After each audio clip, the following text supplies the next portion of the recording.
Shalom saudaraku, selamat berjumpa lagi dalam renungan pengharapan baru dari channel Terang Jalanku.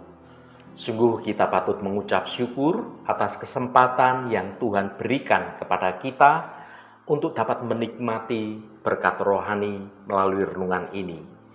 Hari ini saya akan menyampaikan renungan dengan judul Berkat untuk Hidup Sekarang dan yang akan datang. Tetapi sebelum kita mendengarkan renungan ini, mari kita berdoa terlebih dahulu.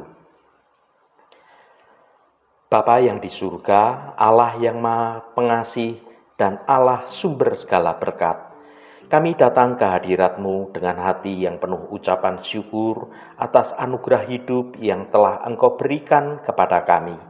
Kami menyadari bahwa setiap berkat, baik itu berkat yang besar maupun berkat yang sepertinya kecil, adalah bukti dari kasih setia dan pemeliharaanmu yang tidak berkesudahan. Tuhan, ajarkan kami untuk selalu melihat berkat-Mu dalam setiap keadaan, bahkan di tengah tantangan dan kesulitan hidup.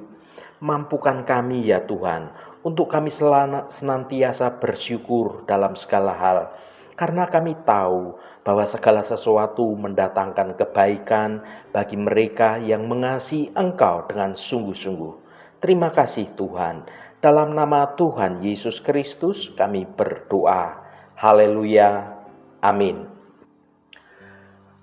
Saudaraku yang terkasih, dalam dunia yang terus bergerak cepat dan penuh berbagai tantangan, kita ini seringkali dihadapkan pada pertanyaan tentang makna dan tentang tujuan hidup kita. Di tengah kesibukan dunia ini, ada satu janji yang tidak lekang oleh waktu, sebuah pilar yang kokoh dalam iman kita, yaitu janji berkat dalam ibadah. Renungan ini akan mengajak kita untuk menyelami lebih dalam lagi arti sesungguhnya dari ibadah. Bukan hanya sebagai ritual keagamaan, melainkan sebagai komunikasi yang hidup dengan Allah Bapa kita yang Maha Kasih. Kita akan bersama-sama merenungkan bagaimana ibadah yang tulus dan sepenuh hati bukan hanya membentuk karakter kita dan mendekatkan kita kepada Tuhan, tetapi juga membawa berkat-berkat yang konkret yang dapat kita rasakan dalam kehidupan kita saat ini. Lebih dari itu, ibadah juga penaburan untuk janji-janji ilahi yang akan kita nikmati di masa depan. Suatu janji yang kekal bersama Kristus di surga. Mari kita baca 1 Timotius pasal 4 ayat 7 bagian B sampai ayat 8. Latihlah dirimu beribadah. Latihan badani terbatas gunanya, tetapi ibadah itu berguna dalam segala hal, karena mengandung janji, baik untuk hidup ini maupun untuk hidup yang akan datang. Saudaraku, ayat ini mengajak kita untuk melihat ibadah sebagai sebuah latihan. Sama seperti seorang atlet yang melatih fisiknya secara rutin untuk mencapai prestasi tertinggi.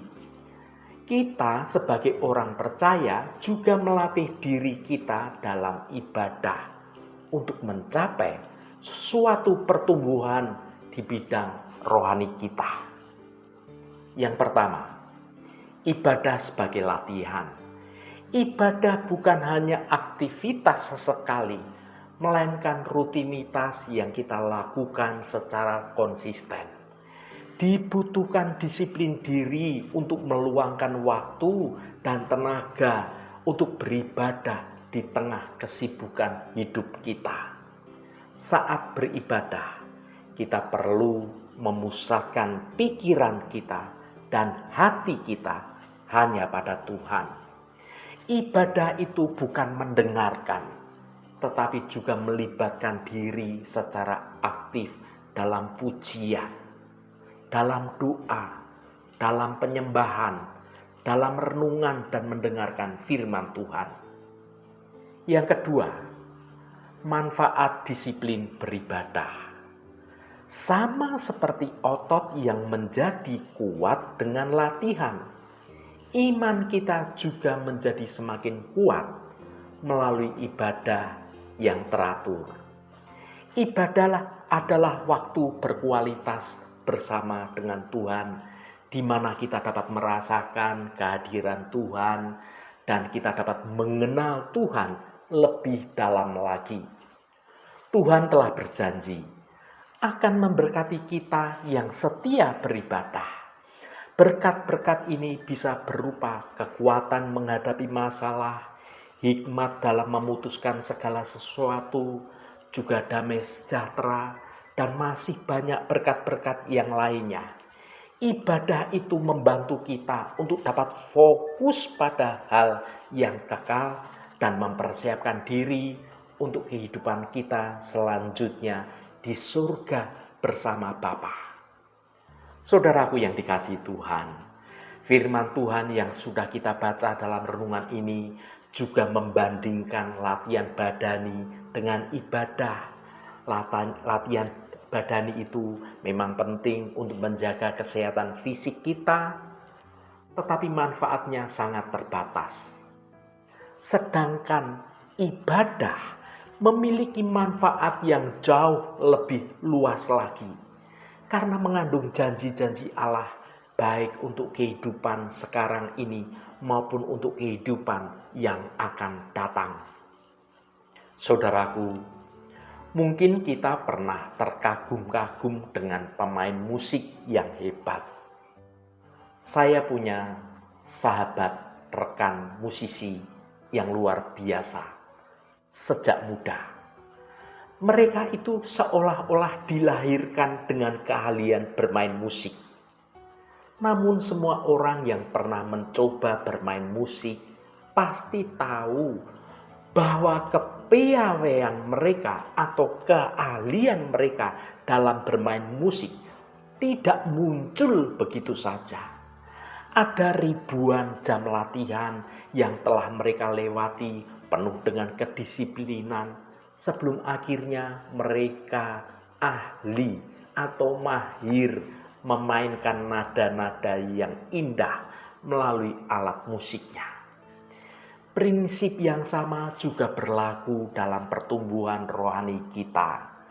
Disiplin berlatih juga menjadi nasihat Rasul Paulus kepada Timotius muda. Paulus ingin agar anak rohaninya itu menjadi pelayan yang mumpuni dalam mengajarkan firman Tuhan. Namun hal itu tidak mudah atau tidak dapat terjadi begitu saja. Timotius harus mau melatih dirinya untuk membaca kitab suci, menggunakan karunia-Nya untuk mengajar. Kata latihlah dalam bahasa Yunani adalah gymnaso, yang juga berarti asal kata Inggris gymnasium, tempat para olahragawan berlatih fisiknya.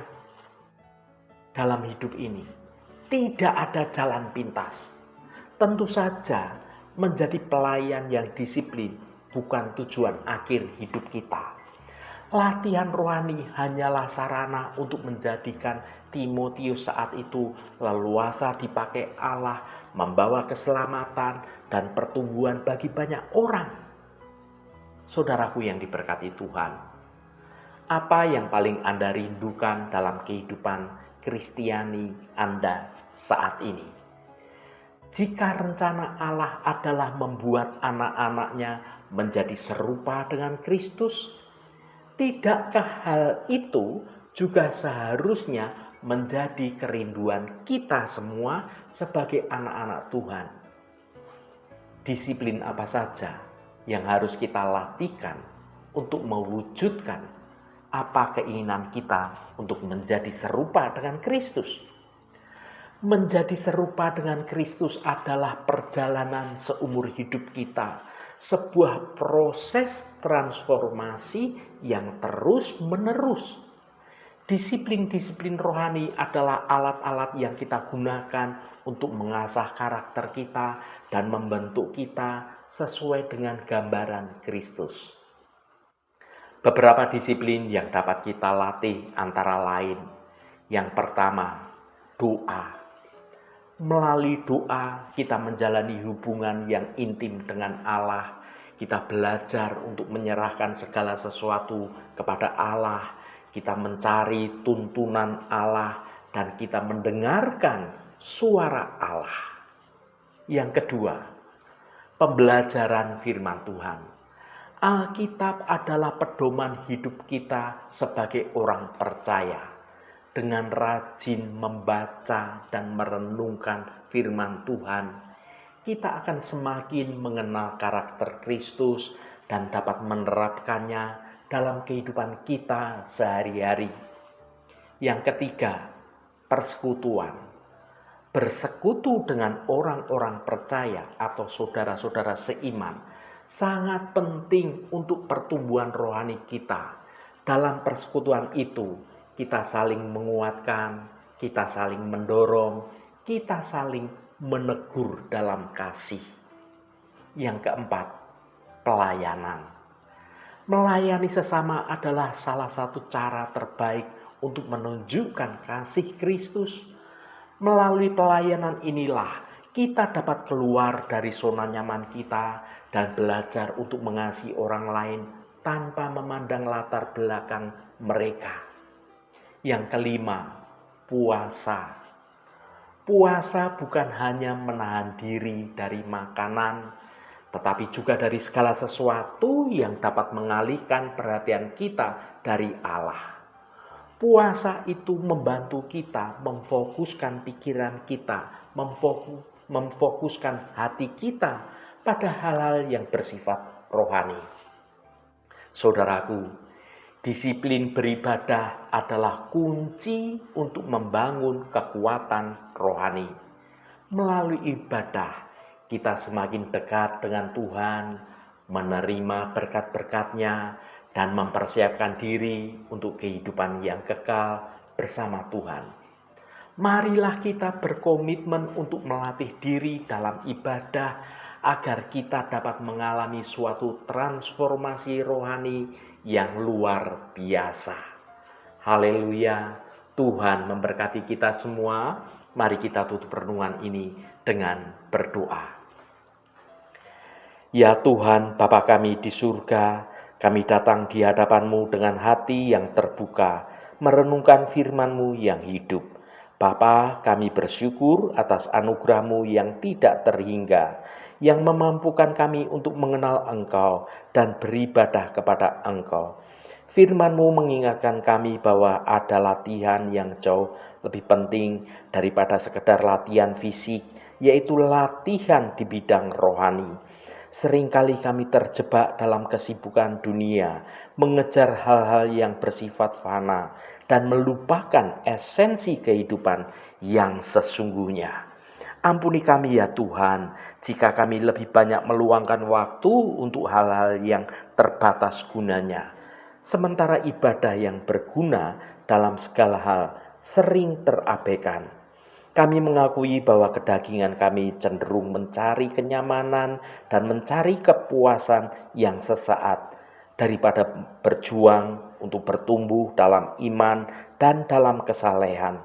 Kami mohon hikmat dari Engkau, ya Roh Kudus, agar kami dapat memahami makna sejati dari ibadah.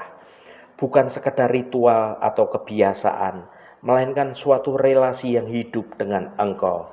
Ajari kami untuk melatih diri dalam doa yang tekun, dalam membaca dan merenungkan firman-Mu, dan memuji dan menyembah Engkau dengan sepenuh hati, serta dalam melayani sesama dengan kasih. Terima kasih Bapa, segala hormat, pujian, dan ucapan syukur hanya bagi-Mu Allah yang kudus. Saudaraku, bukalah hatimu dan tengadahkan tanganmu. Terimalah berkat Tuhan. Tuhan memberkati engkau dan melindungi engkau. Tuhan menyinari engkau dengan wajah-Nya dan memberikan kasih karunia. Tuhan menghadapkan wajah-Nya kepadamu dan memberikan damai sejahtera. Berkat anugerah dari Bapa Surgawi, cinta kasih karunia dari Tuhan Yesus Kristus, dalam persekutuan dan penghiburan Roh Kudus, menyertai kita semua sekarang ini dan sampai selama-lamanya. Dalam berkat Tuhan Yesus Kristus, haleluya, amin. Puji Tuhan, saudaraku semua, biarlah melalui renungan pengharapan baru dari channel Terang Jalanku ini dapat membangun kehidupan kita semua semakin bertumbuh dalam kebenaran Tuhan.